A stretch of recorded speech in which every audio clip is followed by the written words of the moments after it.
Hello, everyone. Welcome back to another Kepler conversation. And we are welcoming back for the first time this year, Helen Howell. Hello, Mrs. Howell. How are you? Great. How are you, Joffrey? Doing well, and I'm glad to have you here. I see Thanks for having me. some of your beautiful library there behind you. Yes, this is the overflow. Yeah, yes, prepared me for this is going to be an unusual portion of your library. So just the random overflow, huh? Yeah, well, these are kind of like the books that make us look smarter than we are, kind of overflow. Okay. Perfect. I mean that is a great reason to own books. It's aspirational ownership. Right? Exactly. Like you own books because you want to be the sort of person who would have read that book. Yes, right. Now you have a background as a librarian. Yes. So how has that affected your own private library, how you see your own books? Well, it's funny because when I started, I was in high school, and I remember I was just a youth worker in the back, and I was horrified the day that I found out that libraries threw books away. I did not realize this was a thing that people did. And so back then, I would actually just go on rescue missions. If I found out that there were books that were going to be thrown away, I would just go, like, even if they were falling apart, I'd rescue them. So I still have a bunch of those in my own personal library, books that I found at the public library that I couldn't bear to just send to their eternal home. Yeah. So yeah, it's definitely made me, it's accentuated my pack rat habits, I guess. And my husband is the same way. So they just kind of breed on the shelves. And Yeah. Okay. And I'm not sure how, like most of the friends I talk to who are bookworms and book pack rats, usually there's a spouse there to kind of counterbalance. But with you guys, it's just a runaway train. No, we enable each other. Problematic. Maybe at some point we'll stage an intervention for your family. Yeah. Meanwhile, you have beautiful collections overflowing in your house. Well, you're teaching a course this year, well, two courses, classics and young adult fantasy, 1 and 2, right? So 1 you can take in the spring or in the fall, and then 2 you can take in the spring. So yeah, maybe tell us a little bit about those courses and whether do you need to take 1 to get into 2? How does that work? Right. Yeah. No, they're standalone courses, so you don't have to take 1 to get into 2. It's not a prerequisite. 1 is kind of based a little bit more on the Greek end of things, and the 2 is based a little bit more on medieval stuff. So for the fall class, Classics 1, we're doing a lot of reading in Greek mythology. So we're reading through Hesiod's Theogony. We're reading through Aeschylus's Oresteia. We're reading some Plutarch. We're reading a couple of other Greek myths. And then I've selected YA books that echo themes or settings or characters from those classics, and we'll be talking about how those works interact. And then talking a little bit more specifically also about how to approach a YA book, maybe as a thoughtful Christian, so that you don't just passively accept whatever it is that the popular kids are reading at the moment. Yeah. Well, so I'm looking at the reading list right now, and I'm seeing all these these young adult titles. But when I see a title like "Till We Have Faces" by C.S. Lewis, and then that's accompanied by all of these very Greek, like the Theogony by Hesiod, Marriage of Cupid and Psyche, and of course Psyche connecting to Till We Have Faces. Okay, that's great. I see the connection. But what about super fun young adult books that I've enjoyed in the past, like The Thief by Megan Whalen Turner and The Dragon's Tooth, N.D. Wilson? There's some Harry Potter in here. Where's that connection? Oh, that's a great question. So Harry Potter, I've already gotten a lot of questions about my inclusion of Harry Potter in this book list, but something that I didn't know for a long time is actually J.K. Rowling is steeped in Greek mythology, and she actually stole large portions of. Yes. She owes a great debt to Aeschylus and Homer in particular. And especially when you get to Deathly Hallows, that's the 7th Harry Potter book, there are large portions of the setting and the characters and a lot of the little details that she puts into the books that if you haven't read the Oresteia, you won't pick up on exactly what she's trying to do. Or if you haven't read, especially the Odyssey, you might not realize the significance of some of that stuff. So it's been really fun researching just the connections between those things. It's and a lot of people just don't know that she, ripped off large portions of the plot of the Oresteia for Harry Potter. Yeah. It's really and that's okay because C.S. Lewis ripped off yeah. big part, so yeah, this is we the thing say that rip fantasy off. authors do. Yeah. Well, that's the first class. How is the second class, the spring class, distinct? So it's the same idea. We're reading through a lot of YA books, but instead of going through a bunch of Greek mythology, we're going through a bunch of kind of more medieval-based stuff. So that's where we're going to get into a lot more of the stories based in fairyland, especially that owe maybe a debt more to people like Spencer or the Arthurian stuff, that kind of thing, and not so much Homer and the real guys. Some of the stuff that feeds into like the high fantasy. Yes, exactly. Right. So I see that in that course you have Sir Gawain and the Green Knight, Tolkien's translation. So total aside from Kepler classes, etc. But have you seen any of the hype for the Green Knight movie? No, I didn't even know there was. There's a movie, and I think it's going to be terrible, but I don't know if it's going to be terrible. Who's doing it? What is this all about? I've just seen these very confusing previews. No. That's all I know. Okay, oh no! So I can't dive into this with you. No, I could talk about the Beowulf movie, but not the Green Knight movie. I'm sad to know that exists. Well, yeah. I mean, we'll hope against hope that it's going to be excellent. But I don't expect much. All right, so I'm looking at this reading list here, and I see Twilight by Stephenie Meyer. That makes me want to ask about young adult and fantasy. What is a respectable woman such as yourself doing teaching young adult literature and fantasy literature all at once? Yeah, that's a great question. So Twilight especially, actually, Twilight is one of the reasons I decided I wanted to teach this course. As I've been helping out as a librarian with college students for a long time, I've actually come across a lot of really intelligent, really sweet, really faithful Christian girls, especially, who still seem to have a taste for literature like Twilight.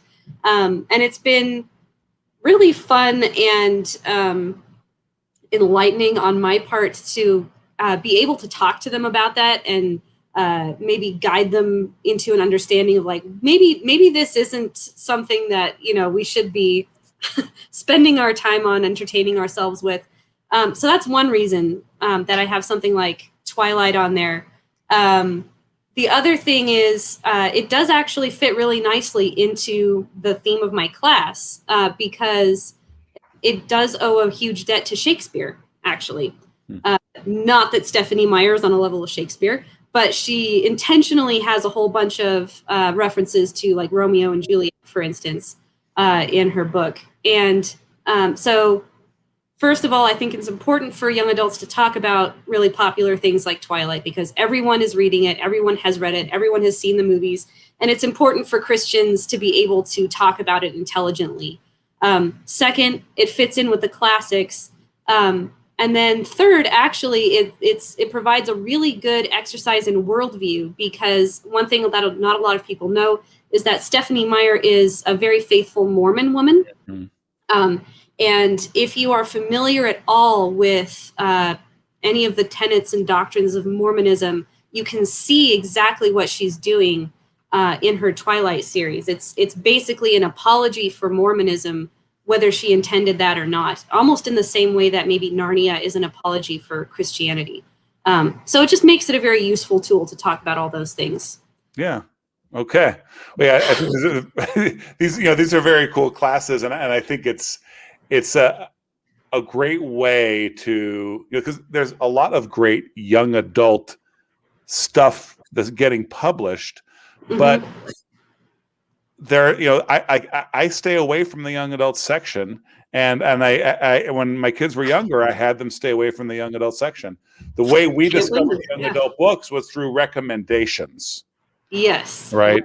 Yep. But there's basically, if you write trash, Mm-hmm. immature trash, you go, well, we'll categorize this as young adult. But the fact is, there's a lot of great young adult stuff out there.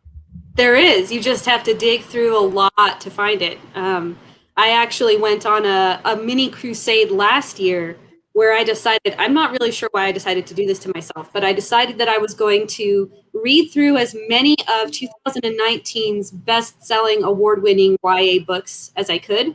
Mm. Just because it had been a while since I kind of got a feel for where that whole thing was, and it was shocking to me. I probably read about maybe a dozen different authors, and one of them was really fun, and I could actually recommend it to people. Everything else, went anywhere from boring or blah or just silly to like, I'm scarred for life having read this book. I can't believe that just happened to me. Yeah. Well, I mean, you've summed up my attitude about any public library's young adult section, which is why I didn't want my kids wandering in there. I would send my kids into the grown-up section. Yeah. And not for like, because their reading level is so high or anything, just because, and I know that there's danger in books, right? Like my parents let me read whatever I wanted to, and now I think that wasn't always the best decision, right?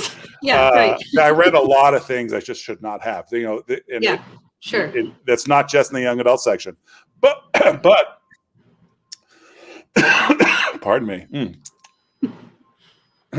But my sending my kids out into the adult section was a lot safer, right? Like honestly, yeah. I had that same thing. I don't think it was quite as bad when I was going to the library as it is now. I was a young adult kind of before the whole vampire thing hit, but it was still the kind of thing where it's a grab bag. You don't know exactly what you're going to get. Yeah. So I'd love to talk to you about science fiction, because I don't think you're really much of a science fiction geek. Is that correct? I dabble in science fiction. Okay. I have some science fiction, but I'm not a science fiction geek the way I'm a fantasy geek. So that's fair. Yeah. Well, I mean, it seems that young adult, fantasy actually could be an interesting angle to approach this as well. Young adult books, you get the titles that make it big, that are supposed to be realistic. The Truth in Our Stars. No, it's a Shakespeare line. What's the line? The Fault in Our Stars? Yes, the fault in our stars. Where it's supposed to be pretty, supposed to be realistic. This is real life, etc. But the truth is, what really seems to catch in a lot of young adult literature is fantasy, is science fiction. I wonder if you agree with that. If you have a comment on that. If you don't agree with it, then do tear it to shreds. No, I think you're right. I think fantasy and science fiction are definitely more of a draw maybe than even the quote unquote realistic stuff, The Fault in Our Stars and The Hate You Give and everything, that kind of thing. What was that one? 5 Feet Apart. That was another one. I think fantasy is definitely, at least in my experience from the people that I've talked to, even if they enjoy the realistic stuff, the real draw is the science fiction and fantasy. And it's also interesting to me that those genres are combined most of the time. And I think that's actually a really fair, really accurate way to think about it, that they're just two sides of the same coin. They kind of draw different crowds. Some people will be super into science fiction, some people will be super into fantasy, but really they're the same kinds of stories, honestly. Yes. Yeah, and I think they're the sorts of stories that are very good for young people, because they're exercises in imagination and fancy and simulation, right? Like Yeah. what would happen if, and given that the young person is like their life is at that stage, right? Like my history is going to have, like, I could write alternative histories in 20 years of, if I had taken this decision or that decision. And so then, imagining just the fantastic worlds that they're about to create with their own decisions. It's, I think it makes sense that they'd be drawn to literature like that. Yeah. Yeah. And I mean, Lewis even talks about, kind of the connection between science fiction and fantasy. I'm not going to remember where he talks about it. I think it might be maybe in Abolition of Man or maybe in Miracles or something like that. But he basically, I think it's in Miracles. He talks about the fact that science fiction and fantasy are both just two ways that people are trying to do the same thing. So in fantasy books, you've got the wizards and the magicians who are doing magic spells. And in science fiction, you've got the scientists who are doing things. But in both cases, they're manipulating nature for one end or another. It's just that in one kind of story, they're doing it with science. And in one story, they're doing it with magic. But really, science and magic are trying to accomplish very similar ends, and often for very similar goals. Yes. So people who enjoy one will often enjoy the other, even if they prefer one. Yeah, and I was trying to find it.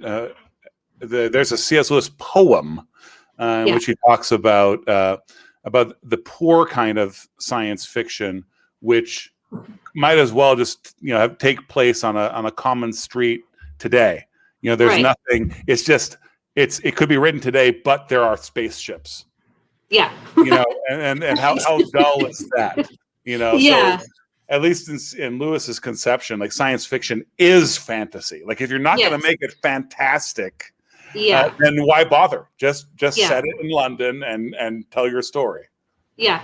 And I think there's kind of like what you were saying earlier, there's kind of especially in this day and age, maybe it's this way in every age, but I see it here where there is a draw for people because they think of it as an escape, which is not really, a healthy way to think about it. But there are so many people who are drawn to stories with magic or stories with, wonderful things happening because they want that stuff to be real, and maybe they don't understand that it is real. It's one of those things that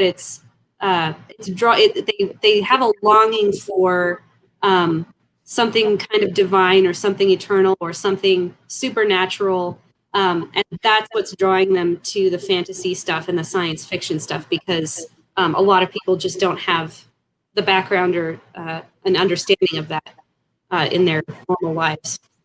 Yeah, no, I think that's the case. Yeah. And it's interesting to think about the kinds of science fiction, particularly that, like, if I read Isaac Asimov, I enjoy his stories, but they're as dry as New York City was. And so that almost turns it into a genre instead of actual literature. Right. We're just, there are certain contrivances that we use when we're writing this sort of category, and we just go forward, and that doesn't seem like a way to truly engage the imagination. Yeah. Back to that Lewis poem about, like, what's the point of just sticking a spaceship on your street? Like, who wants to read about that? Yeah. Or elves or whatever it is. Well, as we draw to a close, I would actually love to put you on the spot and ask what young adult book you're reading now, and is it terrible or is it awesome? Well, let's see. I just finished this morning the last book in a series by a woman named Juliet Marillier, and I believe the series is Blackthorn and Grimm. I have enjoyed some of her books. She's an odd person. She lives in Australia. She's of Celtic extraction, and she writes a lot of very Celtic-inspired fairy tales and fantasy, which is kind of up my alley. I really love Celtic mythology.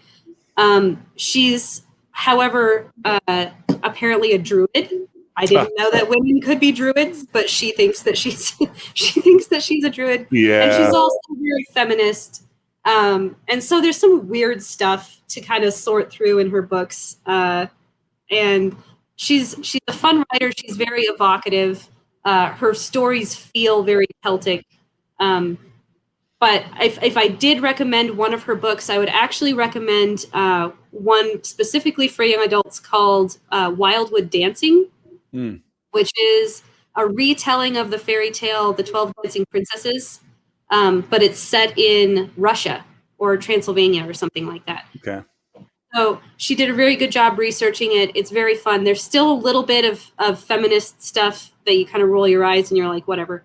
But it doesn't really interfere with the fairy tale. And I think it's a very fun one. So if I wouldn't necessarily recommend her other stuff, but that one was really good. Yeah. Well, I think one of the reasons to take this classics and young adult fantasy course with you isn't just like what's on the reading list, but knowing that you are a prolific reader and passionate about young adult fantasy stuff. Like this is stuff you're into.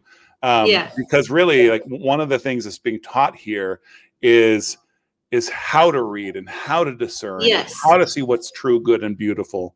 Yeah, I walk them through. So I give them some really technical guides. So I walk them through kind of the universal beats, I guess, or plot points that are in almost every story, and I teach them how to recognize them. Because even just that little technical thing, like, okay, where's the first doorway of no return, or where's the mirror moment or something, gives them something to be looking for so that they're actively reading instead of just passively receiving whatever it is.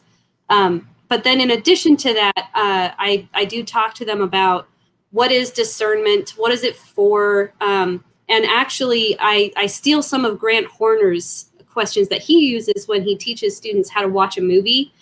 He says, like, there are certain questions that you can ask while you're watching a movie. And one of them is, who believes what about what, and why do they believe it? And if you can answer that question, you know basically what the message of the movie is going to be, or you can figure out what they're trying to say with the story. And you can apply that to books too. So hold on, is this an apologetics class? No, well, yes and no. You're talking about worldview, cosmologies, like, yeah, I love that. Yeah. I mean, you're integrating how to live your life into all this. Yeah, stuff. How to read a book like an intelligent person. Yeah, perfect. Sign up for this class and we'll teach you how to read like you're smart. Yeah, right. Yeah, we might put that in the final clip for it. Hey, that's great. Well, Helen, thank you so much for this discussion, and really looking forward to this fall. I'm really excited. I'm really glad that I have an opportunity to teach it. Okay. All right. So long.